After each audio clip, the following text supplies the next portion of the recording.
Слава Тобі, Господи! Того часу Ісус пішов на Оливну гору, та досвіта знову прийшов до храму, і весь народ приходив до нього, і він сівши навчав їх. А книжники й фарисеї привели жінку, схоплену на перелюбі, і, поставивши її посередині, кажуть йому: Учителю, ця жінка явно була схоплена на перелюбі. В законі Мойсей наказав нам таких побивати камінням. А ти що на це скажеш? Вони говорили, випробуючи його, щоб мати підставу звинуватити його. Ісус же, схилившись додолу, писав пальцем по землі. Оскільки вони продовжували запитувати його, він підвів голову і сказав їм: Хто з вас без гріха, нехай перший кине в неї камінь. І знову, схилившись, писав по землі. Вони ж, почувши, відходили один за одним, починаючи зі старших. І залишився сам Ісус та жінка, яка стояла посередині. Ісус, підвівши голову, сказав їй: Жінко, де вони? Ніхто тебе не осудив? Вона відповіла: Ніхто, Господи. А Ісус їй сказав: Я тебе також не засуджую. Іди відтепер більше не гріши. Слово Господнє. Слава Тобі, Христе!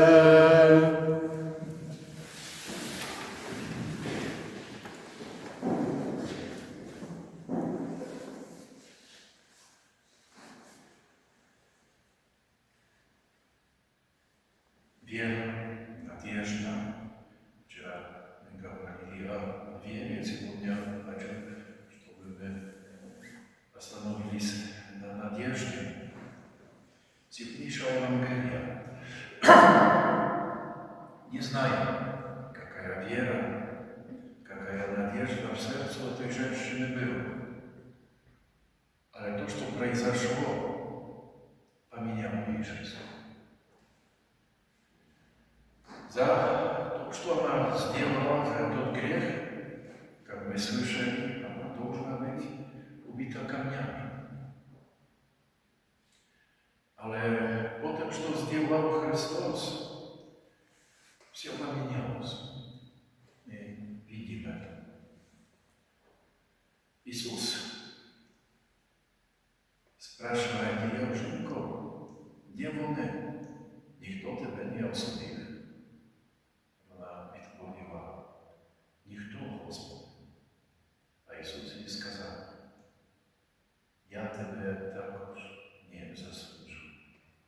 Іди і відтепер більше не гріши. Встреча с Христом, встреча с Богом немилосердным. Опыт очень сильный. Встречи с Богом. Что в сердце этой женщины произошло? Вера и надежда как бы вышли из ней. Она вернуться уже не то же самое. Получила великий дар и свет надежды, будущее. Бог очистил то, что было. Иисус не сказал, что она не грешна. Этого не сказал. Только дал ей шанс в новой жизни. И она открыла глаза, доверия Богу. И, наверное, совсем поменялась ее жизнь. Надежда – это сила, которую Бог дает внутри нас. Когда верим в Божию любовь, Божие милосердие, то, что Он с нами есть, недалеко, а не близко. Такая история, которую узнал Бог несколько лет тому назад,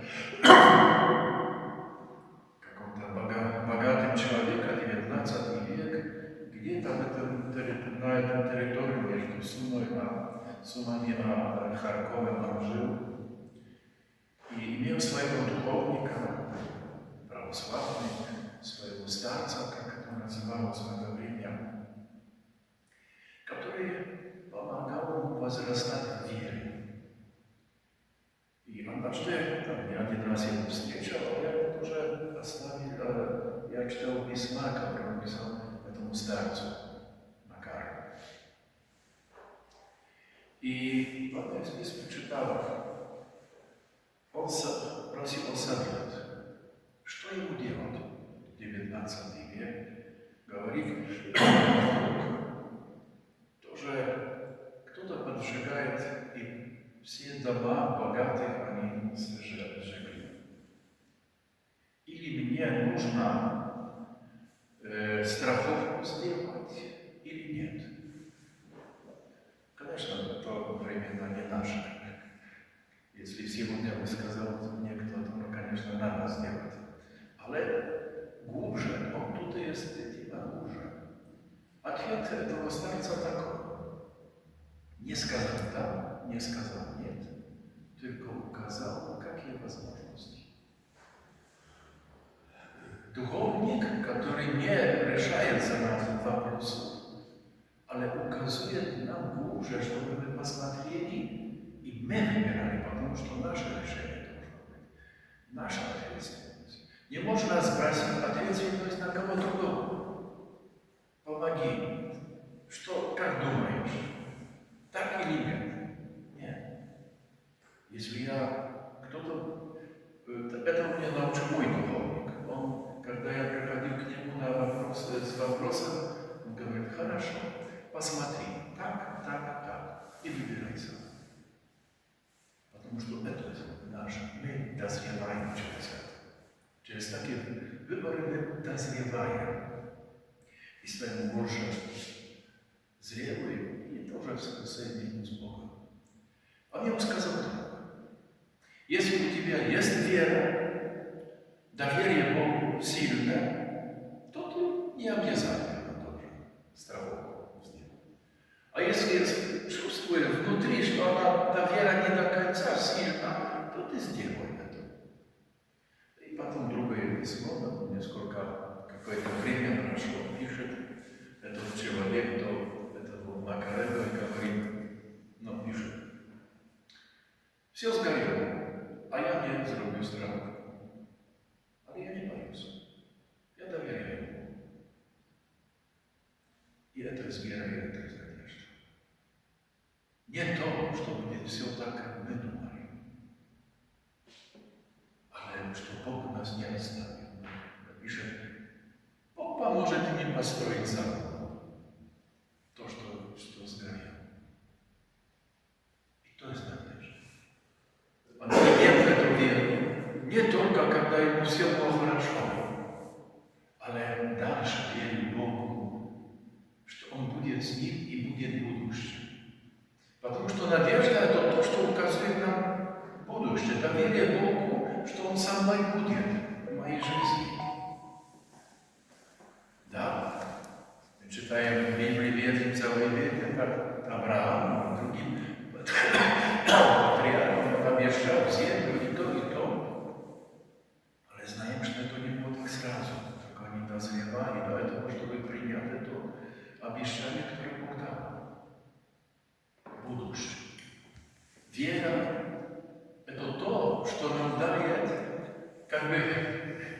корнями идет в прошлое.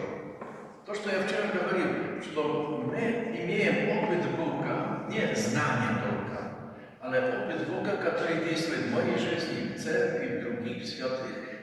Я знаю Бога, Библия своя. И такой Бог есть. Я доверяю этому Богу. Czyli дает нам прошлое, дает силы, чтобы сейчас получить надежду. Вера дает силы, чтобы получить надежду на будущее. И это не только знание, это всегда есть сила. Доверие – это сила. Бог дает идти, и не только как идти, але силы, чтобы это делать, когда мы открываемся на эту надежду, на эту благодать. И важный момент в этом письме, когда он отвечал, другий раз писал своему духовнику, он написал: «Благодарю тебе за молитву, за совет и за молитву, что я выдержал в вере». Благодарю. То, что открывает нас, особенно на надежду, на благодать, надежду, которую Бог каждому из нас дает, это благодарение. Благодарение за то действие Бога в нашей жизни. За то благодарение, то, что у других есть присутствие. Благодарение. Бо благодарение – это такой момент, где оно истинно открывает сердце, и то значит, что я с этим человеком, с Богом, или с человеком, или с Богом. Если я подарок получил от кого-то, он хорошо и положил. Może i сказал спасибо, ale to było takie formalne. Оно ничего не действует между нами. Ale когда приходит человек и дает мне подарок, я очень рад этим подарком, то я истинно благодарю. И это дает мне силу. Благодарение – это открыть Бога на сердце, на эту благодать, которую Бог нас дает. Так что вера, можно сказать, рождает нам, если нет веры истинной, только есть просто Бог есть, то Он не даст нам надежды. Божьей надежды. Той, который Бог дает. Бо надежда есть. Ale человеческая надежда это ничего не даст. Да, я могу как бы себе делать и что-то сделаю дальше, але если это будет только на силах человеческих, то мы далеко не пойдем. Только тогда, когда откроем Бога на нашем месте. Пусть Дух Святый дает нам это. Я говорю, что я говорю о вере, то говорю о примирении. О вере Бог дает. Когда сейчас говорю о надежде, то не будет наше внимание на благодарение. А дар надежды мы будем видеть, когда будем конкретно стараться жить так, как нам указывает. Аминь. Богу подяка.